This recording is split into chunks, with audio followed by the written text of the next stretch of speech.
KSVM YouTube channel. ಯಾರಾದರೂ ನನ್ನ ಚಾನಲ್ನ ಸಬ್ಸ್ಕ್ರೈಬ್ ಮಾಡ್ತಲೇ ನೋಡ್ತಾ ಇದ್ದರೆ ಪ್ಲೀಸ್ ಚಾನಲ್ ಸಬ್ಸ್ಕ್ರೈಬ್ ಮಾಡ್ಕೊಳ್ಳಿ.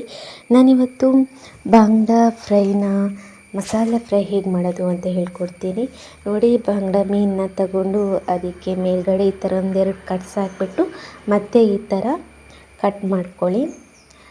ಆವಾಗ ಚೆನ್ನಾಗಿ ಆಗುತ್ತೆ. ಈ ಥರ ಒಂದು ಸಲ ಟ್ರೈ ಮಾಡಿ. ಅದಾದಮೇಲೆ ಇದಕ್ಕೆ ಪೇಸ್ಟ್ ಮಾಡ್ಕೊಳ್ಳೋಕ್ಕೆ ಸ್ವಲ್ಪ ಕೊತ್ತಂಬರಿ ಸೊಪ್ಪು ಹಾಗೆ ಸ್ವಲ್ಪ ಪುದೀನ ಸೊಪ್ಪನ್ನ ಒಂದು ಮಿಕ್ಸಿ ಜಾರ್ಗೆ ಹಾಕ್ಕೊಳ್ಳಿ. ಅದಕ್ಕೆ ಒಂದು 6 ಬೆಳ್ಳುಳ್ಳಿ ಹಾಗೆ ಒಂದು 4 ತುಂಡು ಶುಂಠಿ ಹಾಗೆ ರುಚಿಗೆ ಬೇಕಾದಷ್ಟು ಉಪ್ಪು ಹಾಗೆ ಅರ್ಧ ಟೀ ಸ್ಪೂನ್ ಆಗುವಷ್ಟು ಜೀರಿಗೆ ಹಾಗೆ 1.5 ಟೀ ಸ್ಪೂನ್ ಆಗುವಷ್ಟು ಅಚ್ಚ ಹುಡಿ, ಅರ್ಧ ಟೀ ಸ್ಪೂನ್ ಆಗುವಷ್ಟು ಅರಿಶಿನ ಹಾಗೆ 1.5 ಟೀ ಸ್ಪೂನ್ ಆಗುವಷ್ಟು ಕಾರ್ನ್ಫ್ಲವರ್ನ ಹಾಕಿ ಅದಾದಮೇಲೆ ಅರ್ಧ ನಿಂಬೆ ಹಣ್ಣಿನ ಹಿಂಡ್ಕೊಳ್ಳಿ, ಇಲ್ಲ ಅಂದರೆ ಹುಣಸೆ ಹುಳಿನ ಹಾಕ್ಕೊಳ್ಳಿ.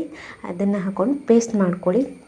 ಪೇಸ್ಟ್ ಮಾಡಿಕೊಂಡು ಕಟ್ ಮಾಡಿಟ್ಕೊಂಡಿರುವಂತಹ ನಾವು ಮಧ್ಯಭಾಗ ಏನು ಕಟ್ ಮಾಡ್ಕೊಂಡಿದ್ದೀವಿ ಬಾಂಗ್ಡಾ ಅದರ ಒಂದು ಬದಿಗೆ ಮಾತ್ರ ಹಾಕ್ಕೊಳ್ಳಿ. ಅದಾದಮೇಲೆ ಒಂದು ತವಕ್ಕೆ ಎಣ್ಣೆ ಹಾಕ್ಕೊಂಡು 2 ಸ್ಪೂನ್ ಆಗುವಷ್ಟು ಎಣ್ಣೆ ಹಾಕ್ಕೊಳ್ಳಿ. ಅದಾದಮೇಲೆ ಒಂದು ಕರಿಬೇವು ಇಟ್ಕೊಂಡು ಅದರ ಮೇಲೆ ಮೀನು ಇಟ್ಬಿಟ್ಟು ಈ ಥರ ಫ್ರೈ ಮಾಡ್ಕೊಳ್ಳಿ.